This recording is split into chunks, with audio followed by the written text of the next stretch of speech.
आज मैं आपके लिए लाई हूँ चैप्टर जीवन की मौलिक इकाई के इम्पोर्टेंट पार्ट्स, इम्पोर्टेंट टॉपिक्स। देखिए, सबसे पहले हमारे पास है कोशिका।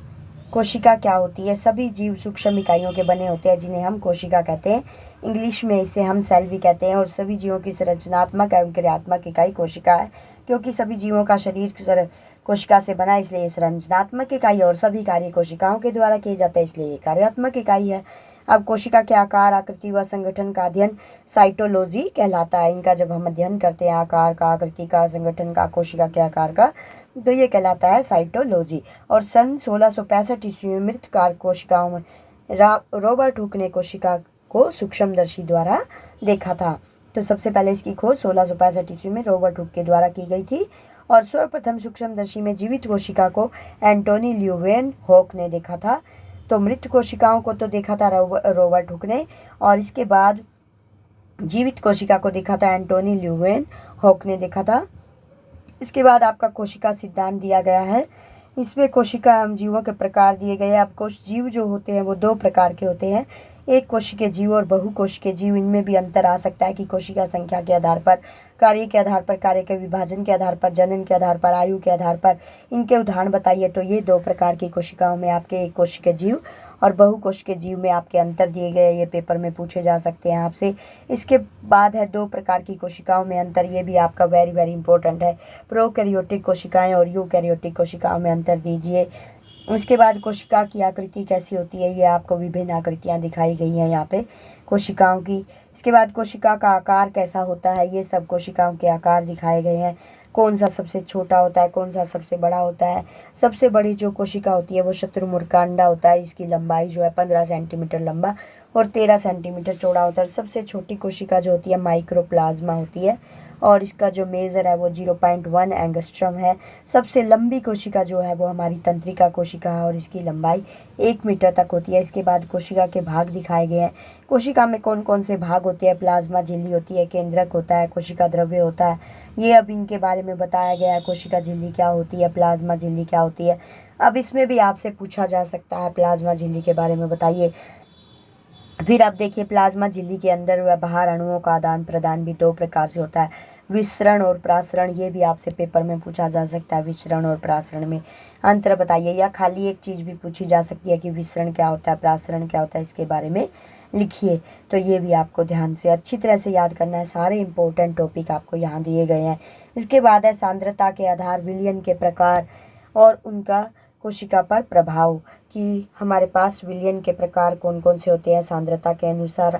जैसे हमारे पास समप्रासरी विलयन होता है, अल्पप्रासरण दाबी विलयन होता है, अतिप्रासरण दाबी होता है। फिर ये विलयन की सांद्रता का कोशिका पर प्रभाव दिखाया गया है। इसके बाद कोशिका भित्ति के बारे में बताया गया। सब इम्पोर्टेंट टॉपिक है बेटा, आप आसानी से पढ़ सकते हो, बिल्कुल सिंपल लैंग्वेज में यहाँ पे लिखे गए हैं।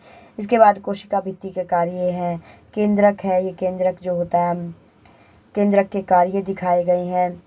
कोशिका द्रव्य, जो भी सारे बीच में आपको पार्ट दिखाए थे यहाँ पर हमने, कि इसके क्या क्या पार्ट होते हैं और उनके बारे में बताया गया। कोशिका के जो जो भाग होते हैं उनके बारे में यहाँ पर सब डिटेल दी गई है। ठीक है, कोशिका भित्ति, केंद्रक, फिर केंद्रक के कार्य, फिर ये कोशिका द्रव्य होता है। इसके बाद है आपका अंतर्द्रव्यी जालिका, ये क्या होती है इसके बारे में दिया गया। और अब अंतर्द्रव्यी जालिका भी दो प्रकार की होती है। खुरदरी अंतर्द्रव्यी जालिका होती है, जिसको हम RER कहते हैं, शॉर्ट फॉर्म। इनकी आपसे फॉर्म भी पूछी जा सकती है कि इसकी कंप्लीट फॉर्म लिखिए। RER का मतलब क्या होता है, SCR का फुल फॉर्म क्या होता है, ये भी आपसे पूछा जा सकता है। तो इसका नाम है चिकनी अंतर्द्रव्य जालिका। अब दो जालिका, इनके अंतर भी यहाँ पर दिए गए हैं।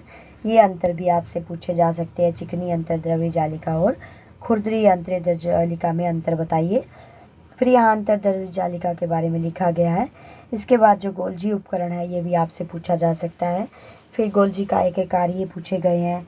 माइटोकॉन्ड्रिया, ये भी आपका वेरी वेरी इंपॉर्टेंट पार्ट है, इसके बारे में भी पूछा जा सकता है। माइटोकॉन्ड्रिया के कार्य, राइबोसोम क्या होता है, ये भी इम्पोर्टेंट पार्ट है आपका, राइबोसोम के कार्य। इसके बाद लवक दिखाए गए हैं। लवक को इंग्लिश में प्लास्टिड कहते हैं, और इसके भी 3 प्रकार होते हैं। अब लवक जो 3 प्रकार के होते हैं, ये होता है अवर्णी लवक, वर्णी लवक और हरित लवक। अब इनके बारे में दिखाया गया है। तो सारी बातें जो है आपकी इम्पोर्टेंट दी गई है।